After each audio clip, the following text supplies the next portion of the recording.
Assalamualaikum warahmatullahi wabarakatuh. Yang saya hormati Ibu Profesor Nita Rukminasari SPIMP PhD selaku dosen pengampu mata kuliah Metodologi Penelitian dan Penulisan Ilmiah kelas C.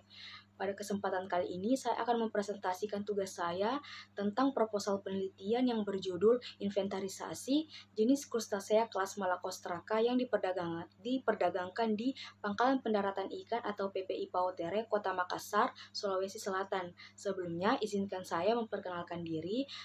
Nama saya Nur Aziza Ramadhani dengan NIM L0212111011 dari program studi S1 Manajemen Sumber Daya Perairan, Departemen Perikanan, Fakultas Ilmu Kelautan dan Perikanan, Universitas Hasanuddin. Adapun pembahasan kali ini saya bagi 3. Yang pertama adalah bab 1 pendahuluan, yang kedua ada bab 2 tinjauan pustaka, dan yang ketiga adalah bab 3 metode penelitian. Bab 1 pendahuluan. Penulis melakukan penelitian ini yang dilatar belakangi oleh 4 hal. Yang pertama yaitu pelabuhan perikanan. Salah satu langkah yang diambil oleh pemerintah Provinsi Sulawesi Selatan dalam pengoptimalan atau pengelolaan sumber daya perikanan yaitu dengan mengoptimalkan adanya pelabuhan perikanan. Pelabuhan perikanan ini berfungsi sebagai sarana bagi pemerintah dan pengusaha guna mendukung kegiatan yang berhubungan dengan sumber daya perikanan. PPI Pautere sendiri ditetapkan sebagai pelabuhan perikanan tipe D. PPI Pautere adalah sebuah pelabuhan perikanan yang sangat sibuk dengan berbagai kegiatan mulai dari pendaratan hingga pemasaran ikan. Salah satu potensi sumber daya yang ada di PPI Pautere yaitu jenis-jenis krustase, baik itu udang, kepiting, kelomang, dan juga stomatopoda, di mana jenis-jenis krustase ini memiliki nilai ekonomis dan ekologi. Namun, hingga saat ini belum ada informasi yang jelas atau spesifik terkait jenis-jenis Malacostraca apa saja yang diperdagangkan di PPI Pautere. Oleh karena itu, penting adanya inventarisasi jenis Malacostraca yang diperdagangkan di PPI Pautere, Kota Makassar, Sulawesi Selatan guna memberi informasi awal mengenai jenis-jenis Malacostraca yang dapat mendukung pengelolaan berkelanjutan. Berdasarkan latar belakang yang sebelumnya telah saya paparkan, maka tujuan dan kegunaan dari penelitian ini yang pertama yaitu untuk menganalisis keragaman jenis Malacostraca yang diperdagangkan di PPI Pautere, Kota Makassar. Yang kedua, untuk menganalisis pengaruh ukuran tubuh spesies Malacostraca dengan nilai ekonomisnya. Adapun kegunaannya yaitu diharapkan dapat memberikan informasi awal mengenai keberadaan jenis krustasea kelas Malacostraca yang diperdagangkan di PPI Pautere, Kota Makassar, serta dapat menjadi pedoman atau referensi dasar mengenai pengelolaan sumber daya kelautan dan perikanan khususnya pada krustase serta sebagai bahan rujukan bagi penelitian lebih lanjut.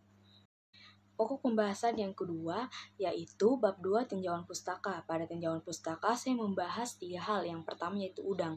Jadi udang merupakan Malacostraca yang tubuhnya terdiri atas 2 bagian. Yang pertama yaitu cephalothorax dan yang kedua adalah perut yang terdiri atas 20 segmen. Udang berhabitat di perairan tawar, perairan laut, dan juga perairan payau. Organisme ini memiliki kemampuan adaptasi yang baik dalam berbagai kondisi perairan. Udang berasal dari Teluk California dan kemudian masuk ke Indonesia. Udang ini bersifat omnivora, namun cenderung akan terjadi kanibalisme ketika kekurangan makanan. Dalam pertumbuhannya, udang melewati beberapa fase sebelum menjadi udang dewasa. Yang pertama yaitu pembuahan telur, kemudian naupli, misis, poslarva, dan juvenil udang hingga berkembang menjadi udang dewasa. Yang kedua yaitu kepiting. Jadi kepiting merupakan Malacostraca yang mempunyai kaki berruas-ruas serta perut yang kecil. Kepiting jantan dan betina dapat dibedakan melalui bentuk abdomennya. Molting merupakan proses fisiologis yang kompleks pada kepiting. Habitat kepiting sendiri ialah pada perairan tawar maupun perairan laut. Hanya sebagian kepiting yang mampu hidup di laut dalam. Kepiting merupakan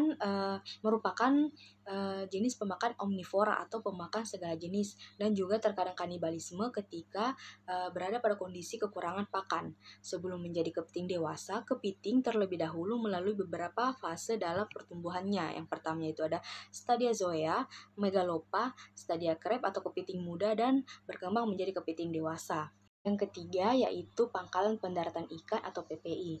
Jadi pangkalan pendaratan ikan merupakan fasilitas vital dalam bidang perikanan tangkap. Pelabuhan perikanan memiliki sarana yang hakikatnya dibangun sebagai prasarana ekonomi. Eh, Pangkalan pendaratan ikan atau PPI atau pelabuhan perikanan tipe D merupakan tempat kapal perikanan dapat bertambat atau berlabuh sebagai tempat pendaratan hasil tangkapan atau bongkar muat dan melelang atau menjual hasil tangkapan tersebut, atau dengan kata lain merupakan lingkungan kerja ekonomi perikanan. Eh, Pelabuhan perikanan mempunyai fungsi pemerintahan dan pengusahaan guna mendukung eh, kegiatan kegiatan pengelolaan dan pemanfaatan sumber daya ikan dan lingkungannya, mulai dari praproduksi, produksi, pengolahan, sampai pemasaran. Pokok pembahasan selanjutnya memasuki bab 3 metode penelitian. Yang pertama saya akan membahas tempat dan waktu penelitian. Jadi penelitian ini dilakukan pada bulan Juni 2024. Pengambilan sampel dilakukan di Pangkalan Pendaratan Ikan atau PPI Pautere, Kota Makassar, Sulawesi Selatan. Pengambilan sampel dilakukan pada jam operasional PPI Pautere. Berikut saya tampilkan peta dari lokasi pengambilan sampel. Selanjutnya, alat dan bahan penelitian. Jadi alatnya yaitu ada penggaris yang akan digunakan untuk mengukur tinggi dan lebar dari udang dan kepiting. Kemudian yang kedua, ada timbangan yang digunakan untuk mengukur bobot dari kepiting. Yang ketiga, ada kamera yang digunakan untuk mendokumentasikan. Dan yang keempat, ada kuesioner yang digunakan dalam mendapatkan informasi dari nelayan mengenai kondisi pada lokasi penelitian. Adapun bahannya yaitu spesies Malacostraca yang diperdagangkan di PPI Pautere, Kota Makassar, Sulawesi Selatan. Selanjutnya ada variabel penelitian. Dalam penelitian ini saya memiliki dua variabel. Yang pertama ada variabel utama dan yang kedua ada variabel pendukung. Jadi variabel pertama yaitu jenis udang dan kepiting atau variabel kualitatif, meliputi nama spesies udang dan kepiting yang diperdagangkan serta ciri-ciri morfologinya. Dan variabel pendukung yaitu frekuensi penjualan atau sebagai variabel kuantitatif, berupa jumlah individu per jenis udang dan kepiting yang diperdagangkan dalam periode waktu tertentu atau harian. Adapun variabel yang dihitung pada penelitian ini yaitu frekuensi penjualan, di mana ini dilakukan untuk mengetahui jumlah individu udang dan kepiting yang diperdagangkan. Ukuran udang dan kepiting juga merupakan variabel yang dihitung karena dilakukan untuk memahami distribusi ukuran udang dan kepiting yang diperdagangkan, yang mampu menunjukkan preferensi dasar atau kondisi populasi udang dan kepiting yang ada di alam.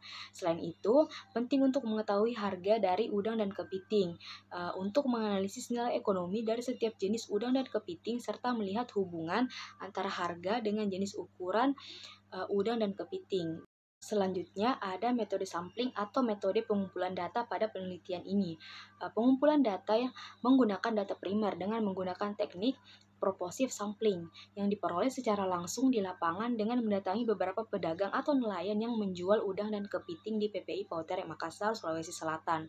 Waktu pengambilan sampel dilakukan setiap hari selama 1 bulan. Sampel yang diambil dengan kondisi sempurna atau bagian tubuhnya masih utuh.